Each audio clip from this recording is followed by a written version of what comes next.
Hi hello welcome to NN media. నేను రాకేష్. తెలంగాణ రాష్ట్రంలో గత 2 రోజులుగా హాట్ టాపిక్గా తీన్మార్ మల్లన్న వ్యవహారం నడుస్తూ ఉంది. తీన్మార్ మల్లన్నకు షోకాజ్ నోటీసులు జారీ అయ్యాయి. లేదంటే తీన్మార్ మల్లన్నను సస్పెండ్ చేస్తారు. కాంగ్రెస్ పార్టీ ఆల్రెడీ సీరియస్గా ఉంది.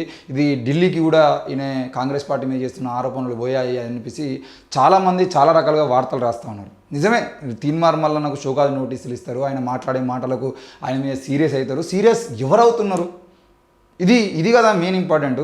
తీన్మార్ మల్లన్నకు షోకాజ్ నోటీసులు జారీ చేసి ఉంటే షోకాజ్ నోటీసులు వస్తాయనే ఆలోచన లేకుండానే మల్లన్న మాట్లాడా. షోకాజ్ నోటీసులు వస్తే దానికి సమాధానం చెప్పలేకనే ఆయన అంత బహిరంగంగా మీటింగులు పెట్టగలుగుతున్నాడా? ఈ విషయంలో కూడా సోషల్ మీడియా కానీ ప్రధాన మీడియా కానీ చర్చ చేయాల్సిన అవసరం ఉన్నది. ఈరోజు నేను అంటున్నా, తీన్మార్ మల్లన్నకు కాంగ్రెస్ పార్టీ అవసరమా, లేదంటే కాంగ్రెస్ పార్టీకి తీన్మార్ మల్లన్న అవసరమా? ఈ విషయం మీద డిబేట్ పెట్టండి. తీన్మార్ మల్లన్నకు కాంగ్రెస్ పార్టీ అవసరమా, కాంగ్రెస్ పార్టీకే తీన్మార్ మల్లన్న అవసరమా? ఎందుకు కాంగ్రెస్ పార్టీ తీన్మార్ మల్లన్నను పార్టీలోకి తీసుకున్నది? ఈయన బయట ఉంటే ఎమ్మెల్సీగా గెలిచిందా గెలవలేదా, అంతకుముందు ఏం జరిగింది, ఈ విషయాలన్నీ పక్కన పెట్టి ఇప్పుడున్నటువంటి పరిస్థితుల్లో ఈ తెలంగాణ రాష్ట్రంలో బీఆర్ఎస్ పార్టీ అధికారాన్ని కోల్పోయి కాంగ్రెస్ పార్టీ అధికారంలోకి వచ్చిన తర్వాత రేపు బీజేపీ ఇక్కడ అధికారంలో రావాలని విశ్వ ప్రయత్నాలు చేస్తూ ఉన్నా కూడా బీజేపీకి ఇక్కడ కమ్యూనిస్టుల భావజాలము, లేదంటే ఇక్కడ ఉన్నటువంటి అంబేద్కరిస్టుల భావజాలంతో ఇక్కడ ఉన్నటువంటి ఎర్ర జెండా చేసినటువంటి పోరాటాల వల్ల ఇక్కడ ఉన్నటువంటి పోరాటాల స్ఫూర్తితో బీజేపీ అధికారంలో రావడానికి ఇబ్బంది అయినా కూడా మళ్ళీ రేపు బీఆర్ఎస్ అధికారంలోకి వచ్చేటువంటి అవకాశాలు కనబడుతున్నాయి. ఇప్పటికే కాంగ్రెస్ మీద విపరీతమైనటువంటి చెడు ప్రచారం జరిగింది. కాంగ్రెస్ చేసినటువంటి పనులు ఏదైనా అవి ఎక్కడ కూడా ప్రజలు ఆదరణ పొందలేదనే విషయము అర్థమవుతా ఉంది. ఈరోజు ఈ పరిస్థితుల్లో కాంగ్రెస్ పార్టీ మల్లన్నకు షోకాజ్ నోటీసులు ఇచ్చినంత మాత్రాన కాంగ్రెస్ పార్టీకి నష్టం జరుగుతుందా, మల్లన్నకు నష్టం జరుగుతుందా అనే విషయాన్ని మాట్లాడుకోవాల్సిన అవసరం ఉంది. ఈరోజు కేసీఆర్ ఇదే తప్పు పని చేసిండు.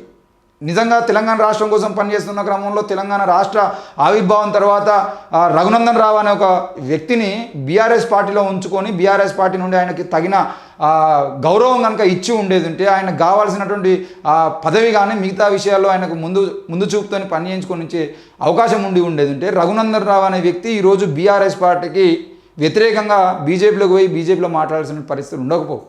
మొన్నటి ఎన్నికలకు ముందు కూడా ఈటెల రాజేందర్ అక్రమ ఆస్తులు అని చెప్పేసి మాట్లాడి ఈటెల రాజేందర్ లాంటి నాయకుడిని తీసుకుపోయి అంటే నాగుని మీద కేసులు నమోదు చేసి ఆయన బయటికి పంపించి అంటే ఈరోజు బీజేపీ పార్టీలో పోయి బీజేపీని బలోపేతం చేయడం కోసం ఆయన ఎంత పని చేసిండు.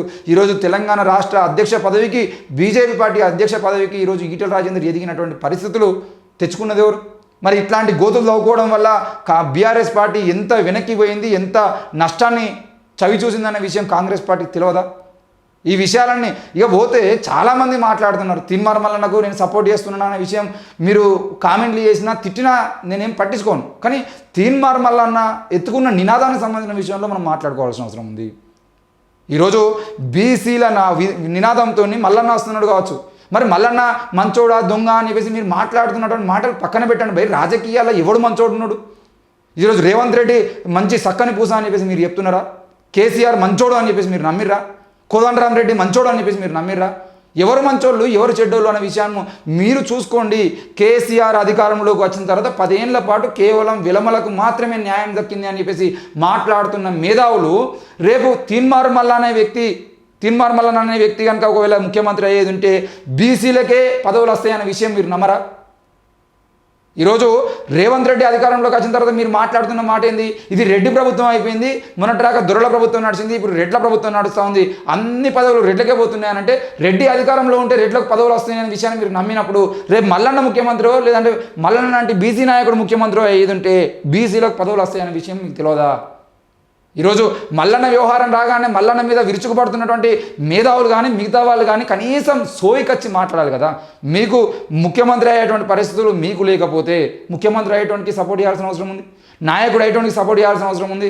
మీరు విలమలకు రెడ్లకు వ్యతిరేకంగా ఇక్కడ రాజ్యాన్ని స్థాపించాలనే ప్రయత్నం చేసినప్పుడు రాజ్యాన్ని ఎవరు స్థాపిస్తున్నారనే విషయం పక్కన పెట్టండి. బీసీ వాడు కావాలని మీరు అనుకుంటే బీసీ వానికి ఎందుకు సపోర్ట్ చేయరు? ఈరోజు మల్లన్నకు సంబంధించిన విషయంలో మాట్లాడుతున్న వాళ్ళందరూ ఎవరు? ఈరోజు చాలామంది మాట్లాడుతున్నారు ఛాయ్కి 10 రూపాయలు ఇవ్వండి అని చెప్పేసి అడుక్కున్న స్థాయి నుండి హెలికాప్టర్లో తిరిగే స్థాయి వరకు ఎట్లా ఎదిగిండు మల్లన్న అని చెప్పేసి మాట్లాడుతున్నారు. సిగ్గున్నదారా భయ్ ఒక్కనికన్నా?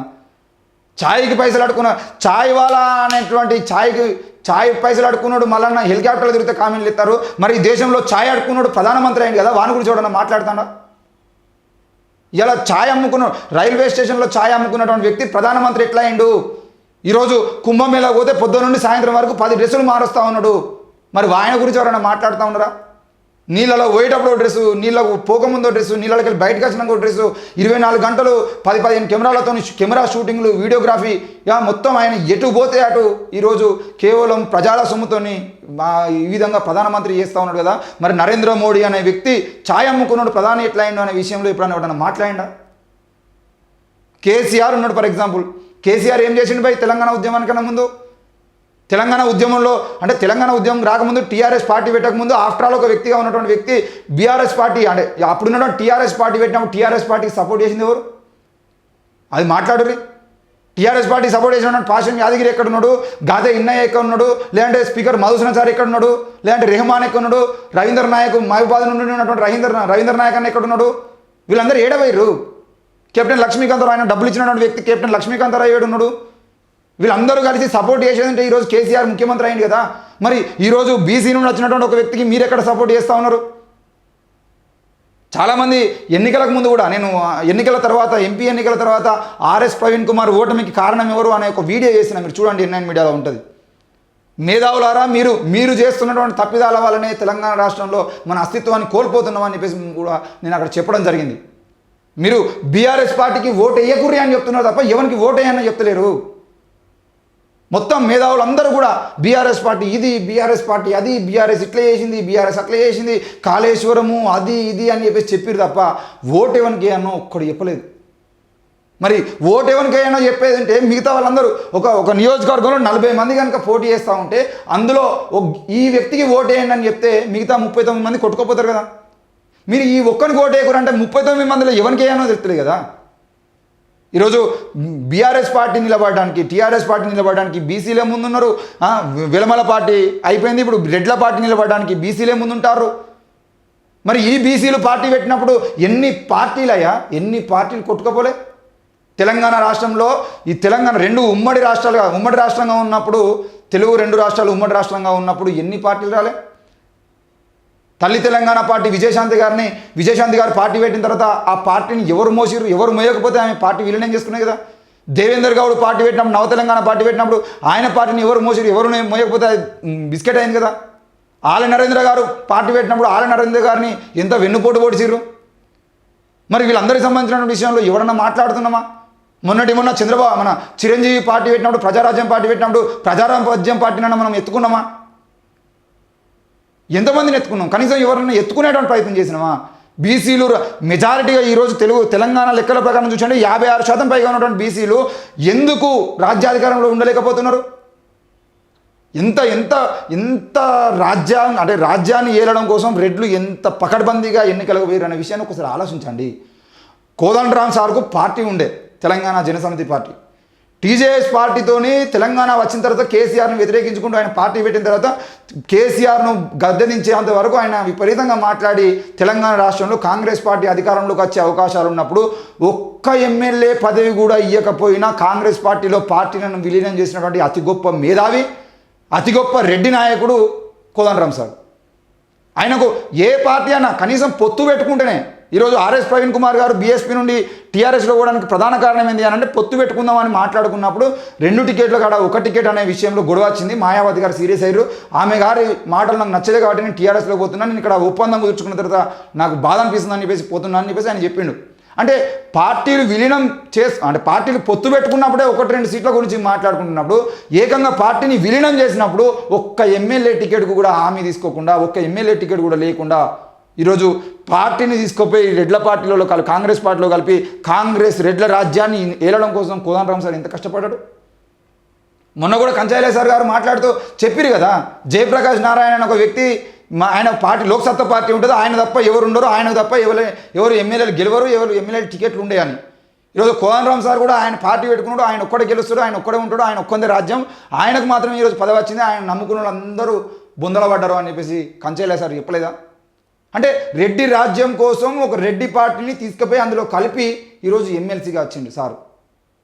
మళ్ళీ అక్కడే ఇంకో ఎగ్జాంపుల్ చూడండి, ఆంధ్రప్రదేశ్లో ఉన్నటువంటి మన వైఎస్ఆర్ తెలంగాణ పార్టీ నుండి షర్మిల గారు ఇక్కడ తెలంగాణలో మాకు జగన్ సంబంధం లేదు, తెలంగాణలో కేసీఆర్ను గద్దెదించడం కోసం ఏమి వస్తున్నా అని చెప్పేసి ఊరూరు తిరిగి ఆమె యాత్రలు చేసి బస్సు యాత్రలు చేసి యాత్ర అంటే పాదయాత్ర అంటే పదాల మీద నడిచే యాత్ర అని చెప్పేసి డైలాగులు కొట్టి పోయి పార్టీ మొత్తాన్ని విలీనం చేసి ఒక్క టికెట్ కూడా ఈరోజు ఏ పురుషమన్న ఎక్కడి నుండి వచ్చిండు? ఎంతమంది ఆమె చేసినటువంటి నష్టం వల్ల ఈరోజు ఎటుబో అన్న అర్థం కాక మళ్ళీ రాజకీయ పార్టీలో ఆ పార్టీలోకి ఈ పార్టీలో చేరినటువంటి నాయకులు ఎంతమంది ఉన్నారు? మరి ఆమెను ఒక్కరన్నా అడిగిరా? షర్మిల పార్టీ ఒక్క ఎమ్మెల్యే టికెట్ ఒక్క ఎంపీ టికెట్ కూడా ఇవ్వకపోయినా తీసుకుపోయి కాంగ్రెస్ పార్టీలో విలీనం చేసిర్రు. అంటే ఇటు కోదండరామ్ సారు అటు షర్మిలా రెడ్డి ఇద్దరు రెడ్లు కేవలం రెడ్డి రాజ్యం కోసం పార్టీలను విలీనం చేసినటువంటి పరిస్థితి మనం చూస్తా ఉన్నాం. మరి మనం ఏం చేస్తున్నాం? తీన్మార్ మల్లన్నకు ఛాయ్ పైసలు అడుకున్నాడు, మల్లన్నకు హెలికాప్టర్లు ఎక్కడ నుండి వస్తున్నాయి అంటే మొన్న జీ తెలుగులో ఏదో ఇంటర్వ్యూలో చెప్పిండు ఆయన, ఏం మేము బీసీలో హెలికాప్టర్లు ఎక్కద్దా భయ్?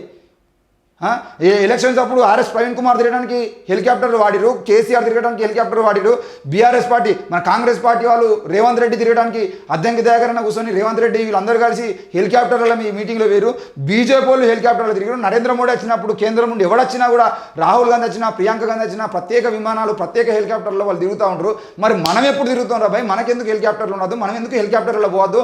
ఒక ఆర్ కృష్ణయ్య అనే వ్యక్తిని హెలికాప్టర్లో ఎందుకు తీసుకుపోవద్దు హైదరాబాద్ నుండి వరంగల్కు? ఆఫ్టర్ ఆల్ 2 లక్షలు 3 లక్షల రూపాయలు పెడితే హెలికాప్టర్లో పోతున్నాం కదా. ఈ 2 లక్షలు 3 లక్షలు తలా రూపాయి వేసుకున్నా కూడా 2 లక్షల మంది ఒక్కొక్క రూపాయి అయిపోతాయి కదా. మరి అట్లాంటప్పుడు నా నాయకుని ఎందుకు తీసుకుపోతా అని చెప్పేసి మళ్ళీ మాట్లాడుతూ ఉంటే నువ్వు ఛాయ్ పైసలు అడుక్కున్నావు, హెలికాప్టర్ ఇట్లా పోతున్నావు అని మాట్లాడుతూ ఉన్నాం. ఇదేనా మనం మాట్లాడుకునేది? ఇది ఇప్పుడేనా మనకు రాజ్యం వచ్చేది? ఏం మాట్లాడుతున్నాము, ఎందుకు మాట్లాడుతున్నాము? మీరు ఒక్కడు గుర్తుపెట్టుకోండి భయ్, కాంగ్రెస్ పార్టీ కనుక ఈరోజు షోకాజ్ నోటీసులు ఇచ్చేది ఉంటే నిజంగా మేము అడుగుతున్నాం, బీసీ రాజ్యం కోసం ఈరోజు తెలంగాణలో ఉన్నటువంటి అన్ని పార్టీల నుండి బీజేపీ బీఆర్ఎస్ కాంగ్రెస్ పార్టీలో ఉన్నటువంటి బీసీ ఎమ్మెల్యేలు అందరూ మూకుమ్మడిగా రాజీనామా చేసి మీరు బీసీల రాజ్యం కోసం పోరాడితే ఎట్లా ఉంటుంది?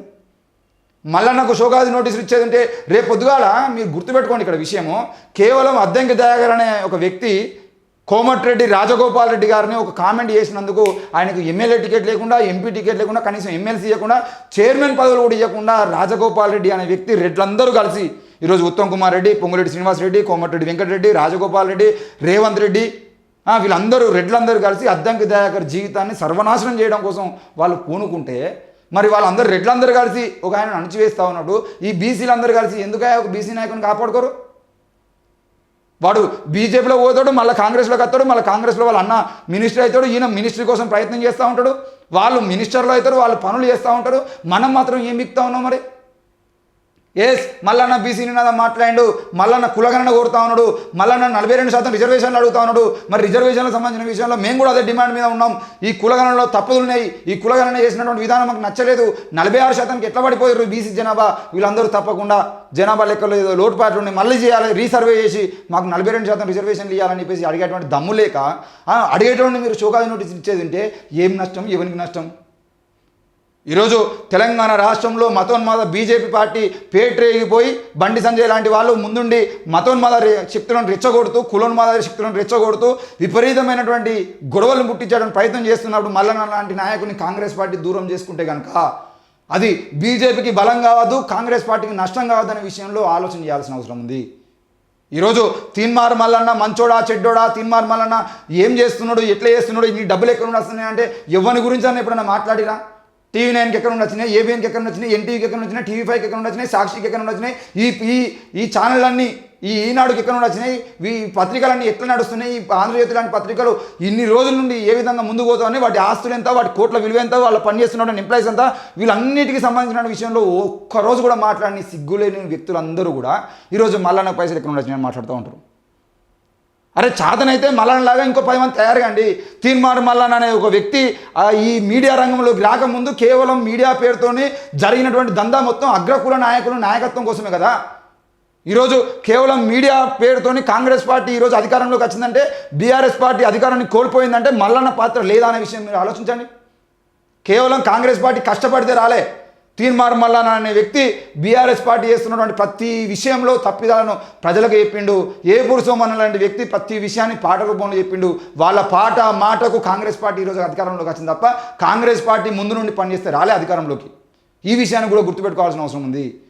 మొన్నటికి మొన్న జరిగినటువంటి ఎలక్షన్లో కూడా కాంగ్రెస్ పార్టీ గెలుపుడికి ముందు తీన్మార్ మల్లన్న ఎన్ని ప్రచారాలు చేసి ఎన్ని వేదికల మీద మాట్లాడిండో మీరు ఆలోచన చేయాల్సిన అవసరం ఉంది. పాలకుర్తి సభలో తీన్మార్ మల్లన్న మాట్లాడిన వీడియో ఏదైతుందో అది రేవంత్ రెడ్డి మాట్లాడిన వీడియో కన్నా ఎక్కువ పాపులర్ అయింది. ఆ విషయం కూడా గుర్తుపెట్టుకోవాలి. ఎర్రబెల్లి దయాకర్ లాంటి వ్యక్తిని ఓడించి ఒక యువ నాయకురాలు ఈరోజు అధికారంలోకి వచ్చిందంటే మల్లన్న లాంటి వాళ్ళ సపోర్ట్ లేదా? ఆ విషయాన్ని కూడా గుర్తుపెట్టుకోవాల్సిన అవసరం ఉంది. చివరిగా మేము చెప్తున్నది ఏంటంటే తీన్మార్ మల్లన్న లాంటి వ్యక్తిని కాంగ్రెస్ పార్టీ దూరం చేసుకుంటే రేపు ఇక్కడ మతోన్మాద రాజకీయ శక్తులతో కనుక ఆయన కలిసేది ఉంటే నష్టం జరిగే అవకాశం ఉంటుంది. మల్లన్నను కాంగ్రెస్ పార్టీ ఒకవేళ ఆయనను కాపాడుకోకపోతే రేవంత్ రెడ్డి మన కేసీఆర్ చేసినటువంటి నష్టం ఏదైతే ఉందో అది రేపు కాంగ్రెస్ పార్టీ చేసుకున్న నష్టంగా మారుతుంది. దయచేసి ఈ విషయంలో ఒకవేళ నిజంగానే తీన్మార్ మల్లన్న కొత్త పార్టీ పెట్టబోతున్నా అంటే కొత్త పార్టీ పెడితే మేము చెప్తా ఉన్నా, పొన్నం ప్రభాకర్ అన్న నువ్వు బీసీ పార్టీకి సపోర్ట్ చేస్తావా లేదంటే రెడ్ల పార్టీకి సపోర్ట్ చేస్తావా? కొండా సురేఖ అక్కను కూడా అడుగుతా ఉన్నాం, అక్క మీరు బీసీ పార్టీ సపోర్ట్ చేస్తారా లేదంటే పోయి మళ్ళీ రెడ్ల పార్టీలోనే బానిసత్వం చేసుకుంటూ కూర్చుంటారా? బీసీ నాయకులారా, బీసీ ఎమ్మెల్యేలారా, బీసీ ఎంపీలారా, బీసీ ఎమ్మెల్సీలారా, అన్ని పార్టీలో ఉన్నటువంటి రాజకీయ బీసీ నాయకులందరూ మీ స్టాండ్ ఏందో చెప్పాల్సిన అవసరం ఉంది.